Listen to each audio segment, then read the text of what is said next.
Aí, pulando para o meu período de questionamento, de despertar, depois de mais ou menos uns 16 anos, 15, 16 anos servindo na igreja, eu comecei a me questionar com algumas coisas do passado da minha igreja. Qual foi o gatilho? Para mim, os meus questionamentos, eu que nunca fui médium, nem sensitiva, nem nada desse tipo, foi a história da igreja que começou a me incomodar um pouco, tá? Eu não quero entrar aqui muito nesses detalhes, mas tinha coisas que tem, né, coisas ainda nessa religião que incomodam um pouco, como, por exemplo, poligamia, no passado da igreja, a questão do racismo muito grande, onde homens negros não poderiam receber o sacerdócio dentro da igreja, que é uma coisa que é grande dentro da igreja, todo homem faz uma certa idade, completa uma certa idade e recebe o sacerdócio. E para os homens negros não podia. E o fato dos primeiros presidentes da igreja, profetas da igreja, líderes da igreja, cometerem a poligamia, né, de ter mais de 10, 20, 30 mulheres, um deles teve 47 mulheres. Nossa! Então, eram coisas pesadas, mas que... Engraçado que eu sabia antes, mas eu estava tão cega, eu estava tão comprometida com a religião, com medo, porque para mim era a única religião verdadeira, é uma das religiões que prega isso no púlpito, que prega isso assim, bem aberto. Somos a única igreja verdadeira na face da terra. Eu falava isso em púlpito.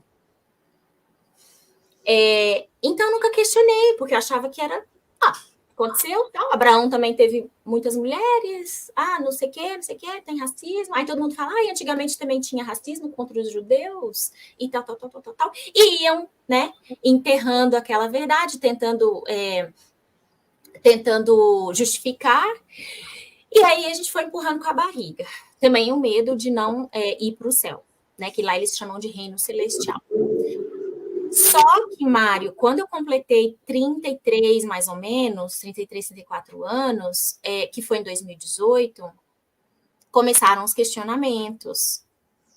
Porque aí eu comecei a ler algumas coisas, não material que dizia contra a igreja, material dentro da igreja mesmo, que dava um pouco mais de detalhes nessas coisas. Aí, nesse estudo que eu comecei a fazer, eu comecei a ver que, assim, não é bem assim. Mas mesmo assim eu aceitava, sabe? Eu jogava para debaixo do tapete meu sentimento e continuava. Só que eu comecei a não me sentir bem dentro da igreja.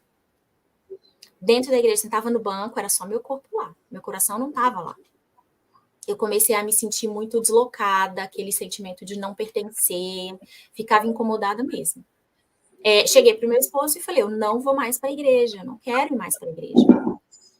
E a gente já tinha 2 filhos na época, não tinha o terceiro ainda. Ele é bem crente, assim, nesse sentido, bem ativo na igreja. Ele nasceu nessa igreja, então bem assim, comprometido também. E ele falou assim para mim, isso que você está passando é uma crise. É uma crise de fé, é uma crise existencial e até pode ser uma crise de meia-idade. Falou assim para mim. E eu falei... Aí ele falou assim, espera, dá um tempo, espera, porque essa crise vai passar. Eu era muito obediente, sabe? Eu era muito obediente. Eu fazia tudo conforme mandava o figurino.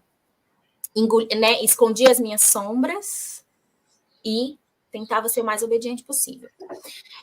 Só que daí, Mário, se passou 2 anos, de 2028 até 2020, que veio a pandemia. A pandemia foi maravilhosa porque todas as igrejas fecharam. Você só assistia, se você quisesse, online, né? Pelo Zoom. O Zoom também se popularizou nessa época por causa disso também, e outras reuniões. E aí, para mim, foi um bálsamo, porque eu não queria mais ir à igreja. Tá? Ter aquele... Pretexto perfeito. Foi perfeito. E sabe que depois eu descobri um monte de gente, eu descobri um certo padrão, porque um monte de gente veio falar para mim, nossa, engraçado, o meu despertar também começou em 2018. Assim, pouco antes da pandemia, tem muita gente que começou a despertar nessa época. Engraçado, né?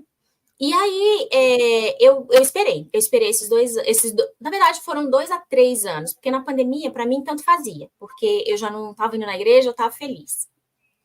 Só que em 2021, as igrejas começaram a abrir, essa igreja começou a abrir para você começar a frequentar de novo. E eu já não queria ir mesmo. Não tinha passado, não era crise, não tinha passado. Eu virei para ele, aí numa ocasião em que eu firmei que eu realmente não queria ir mais na igreja, que eu não ia. Foi numa ocasião que eu visitei as minhas irmãs, elas moram em outro estado aqui, então fui visitá-las. Estava sozinhas, tinha ido sozinha. E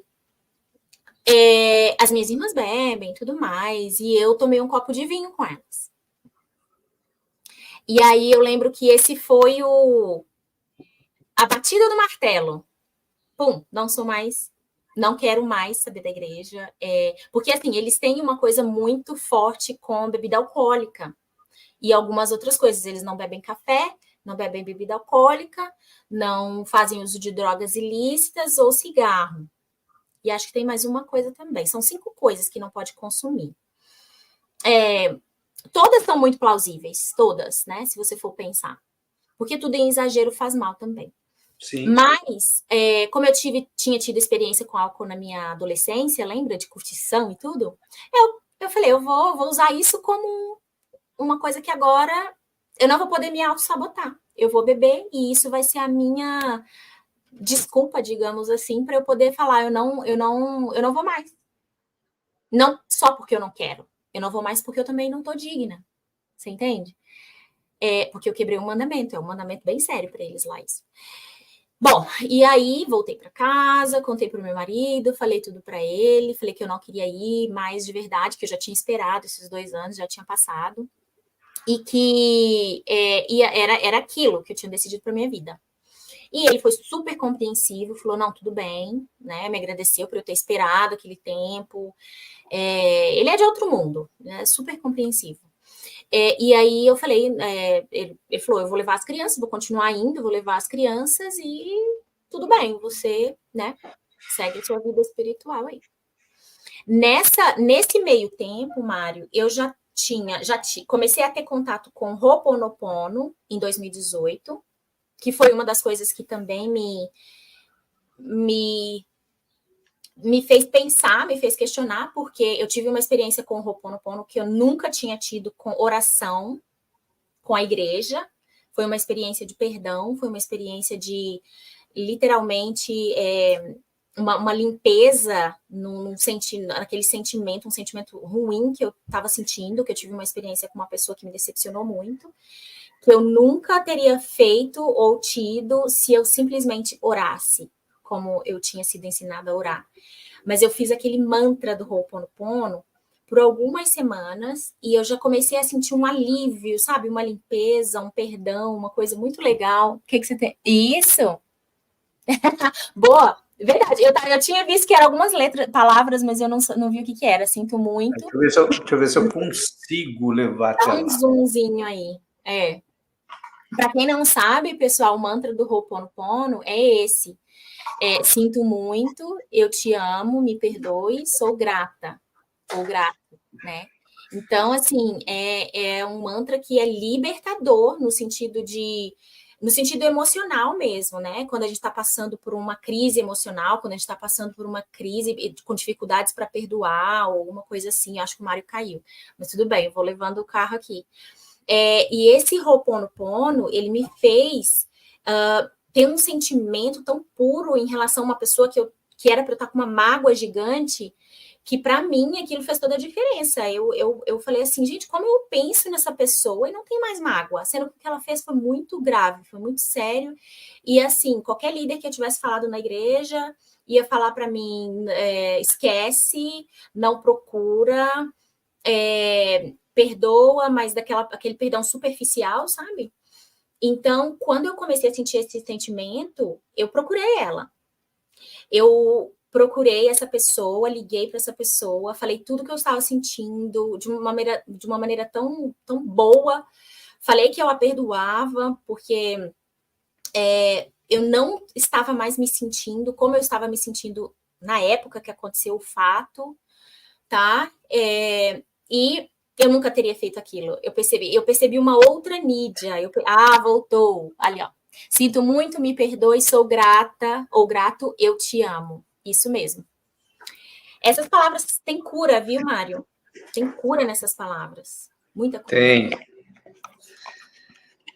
Então, estava explicando aqui para o pessoal que eu procurei essa pessoa que tinha me magoado bastante. Ela reconheceu o erro dela. Eu caí, mas eu estava ouvindo. Ah, tá. Ainda bem. E, sim, então, resumindo, eu fiquei com aquela pulguinha atrás da orelha. Eu falei assim, isso é uma coisa externa. Eu nunca tinha aprendido isso na vida. Eu só aprendi assim. Lá é assim, a gente cruza o bracinho, abaixa a cabeça e fala. Hoje em dia até eu aprendo que quando você cruza o braço, você bloqueia a energia. Né? Isso eu aprendi em técnicas de venda. Sim, e assim, eu não tinha ideia, porque lá a gente foi ensinado assim, né? Acho que na Igreja Católica você aprendeu a fazer assim, tem algumas pessoas que fazem assim, e tudo isso é mudra, né? Hoje em dia que eu aprendi sobre os mudras e tal, eu já conheço um pouco. Mas nessa religião você tem que cruzar o braço. Aí eu fico assim, gente, eu bloqueava a energia. Eu pedia, mas não pedia ao mesmo tempo. Talvez era só palavras ao vento, não sei, né? Talvez por isso não surtia.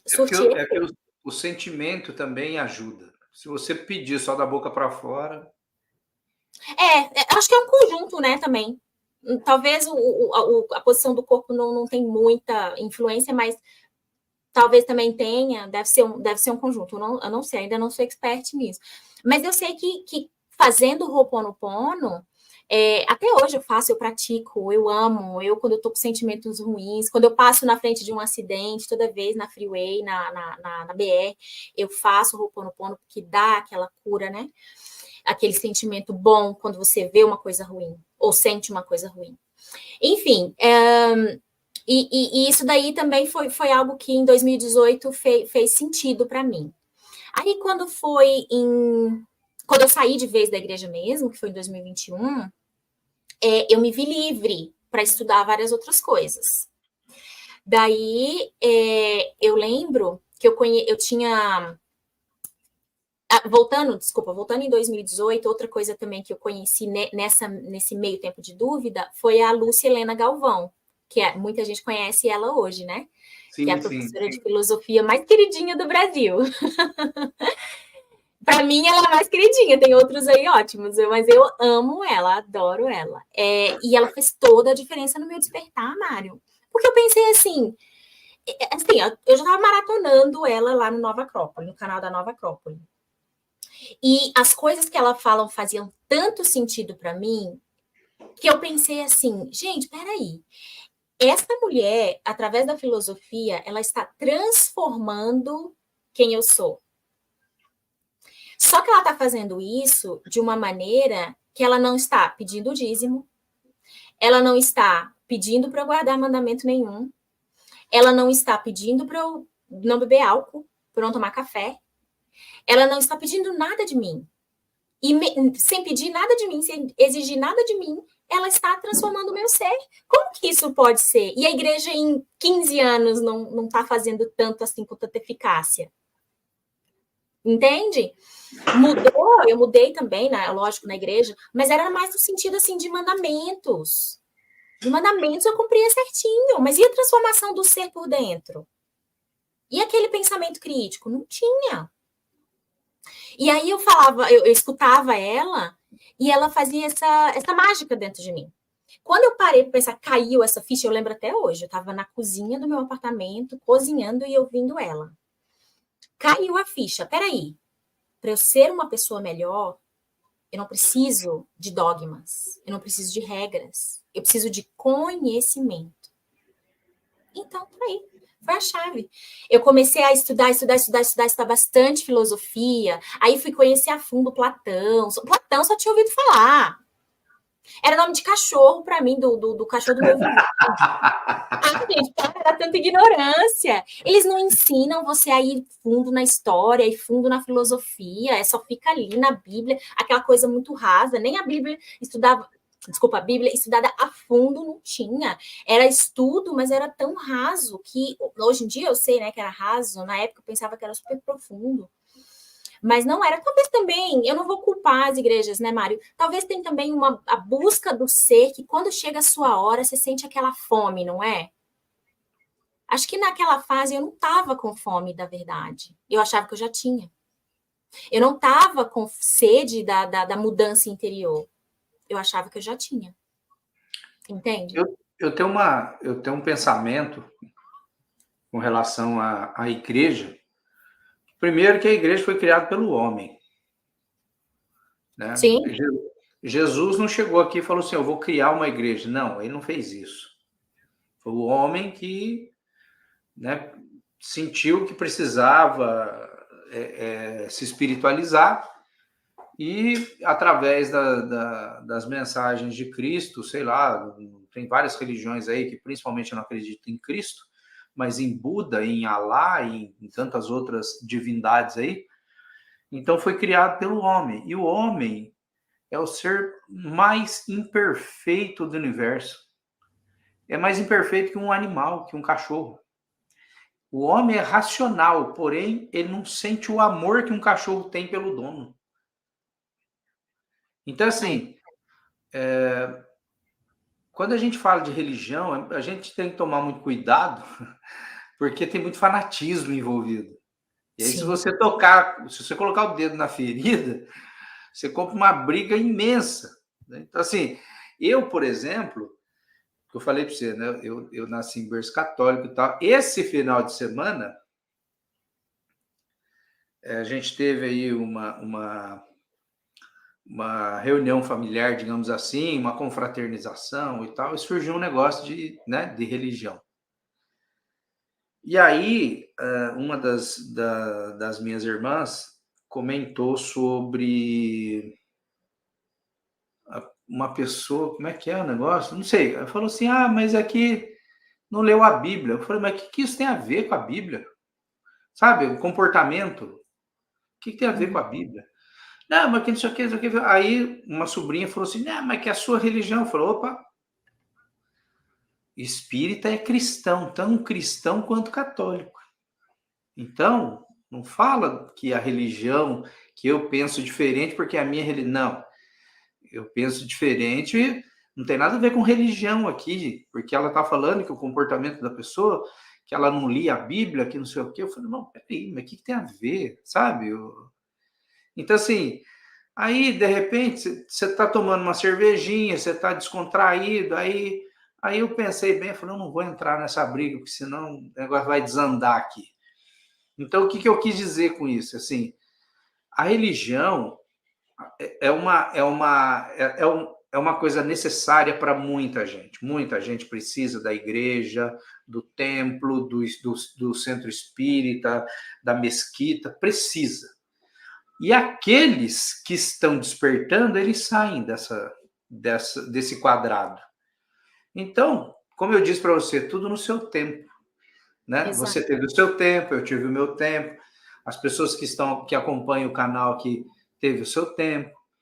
Né? Então, assim, quando a gente fala em religião, é uma coisa assim, muito complexa. Né? Bíblia é uma coisa assim que eu falo, cara, eu não tenho como provar, mas a Bíblia, eu acho que mais de 50% que está escrito nela foi alterado. Com certeza. Com certeza.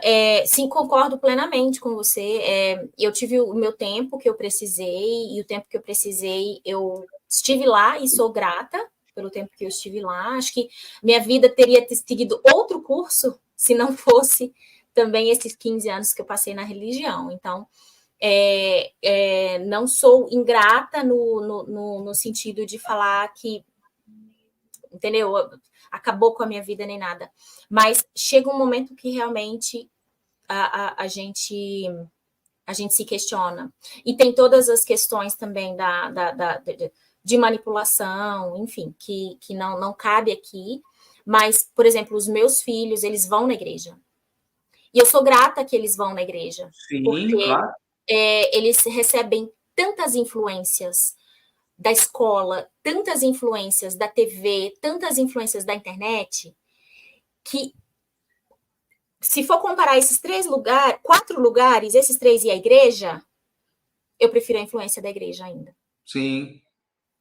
Porque a igreja pode salvar eles de drogas, vícios, gravidez indesejada, promiscuidade, doenças, e essas outras 3 fontes não.